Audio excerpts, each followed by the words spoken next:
Welcome to The Explainer. Today, we're putting a multi-billion-dollar machine straight under the microscope. We're going to look at exactly how global regulators and corporate accounting standards track the incredibly complex, insanely well-funded, and frankly, often hidden world of tobacco advertising. Before these modern regulations kicked in, tobacco marketing was just the Wild West. Companies were sponsoring family TV shows, pushing cartoon mascots, and totally dominating the public airways. Well, the rules of the game have radically changed since then, and today we're exploring how global accountability actually works in practice. So let's kick things off with a pretty crucial question. How exactly does the world monitor and restrict the incredible reach of these giant tobacco companies? We're talking about massive international conglomerates here. They operate with basically bottomless marketing budgets and vast global footprints. When public health is quite literally on the line, how do you actually hold them accountable for what they say, where they say it, and crucially, who they target? Well, the answer is actually tucked away in a very specific corporate reporting standard. It's called SASB metric FBTB 270A.2. Now, I know that sounds like a totally random string of letters and numbers, but this metric is an absolutely powerful tool for transparency. To put it simply, a SASB metric is a standard that investors use to evaluate a company's sustainability and risk profile. Investors care about this because they really want to know if a company is relying on, say, unethical loopholes to turn a profit. This specific metric literally forces tobacco companies to publicly disclose their internal marketing policies and prove exactly how they align with strict international health rules.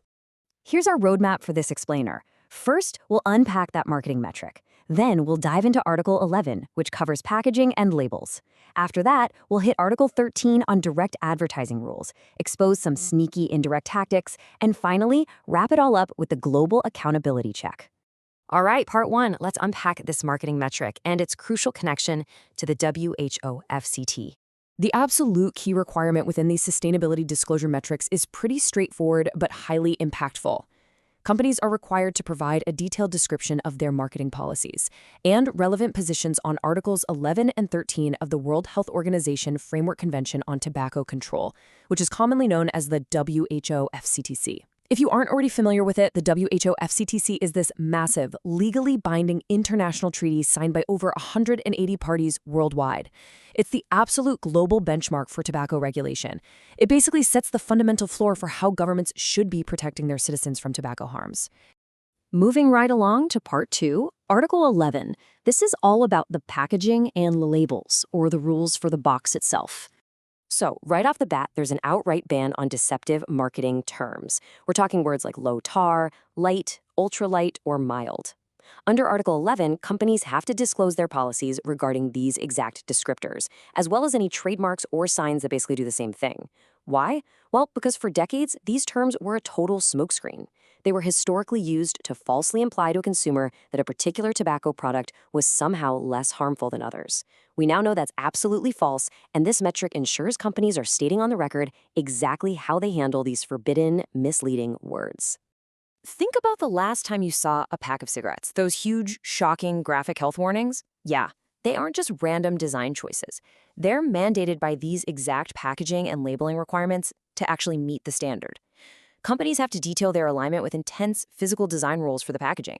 They report on the exact size and location of health warnings, making sure they cover a huge chunk of the box. They report on their use of graphic pictorials and the specific message content and colors used to intentionally catch a buyer's eye. They even have to disclose their regular rotation schedules for these warnings, because regulators know if you see the exact same warning every single day, you eventually just become blind to it. On top of all that, they outline how they provide clear information on the toxic constituents and emissions, right there on the label. Okay, part 3. Let's look at Article 13, which lays out the direct advertising rules and explicit blocks on promotion. To really grasp how Article 13 works, you got to realize that the WHO FCTC splits marketing into two totally distinct buckets that companies must report on. First up, you have highly visible, direct advertising.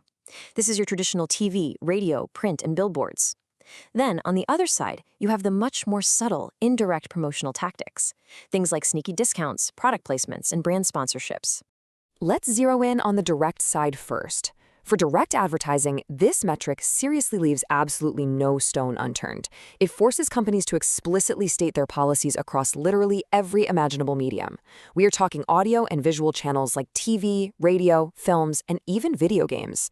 It covers print media like newspapers and magazines, outdoor displays including big billboards and transit stations, right down to the point-of-sale displays when you're just standing at the register in a retail store.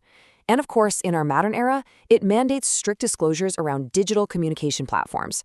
This is incredibly important because, let's be honest, policing digital ads, internet influencers, and mobile phone targeting is notoriously difficult compared to simply tearing down an old-school billboard. The industry totally knows this, and regulators use this standard to force them to open up their digital playbook. Which brings us to part 4. The sneaky tactics, indirect advertising, and the ultimate cat-and-mouse game. Have you ever noticed a super familiar tobacco logo just kind of casually slapped on a racing jacket, a piece of sleek luggage, or expensive lifestyle gear? That specific tactic is called brand stretching.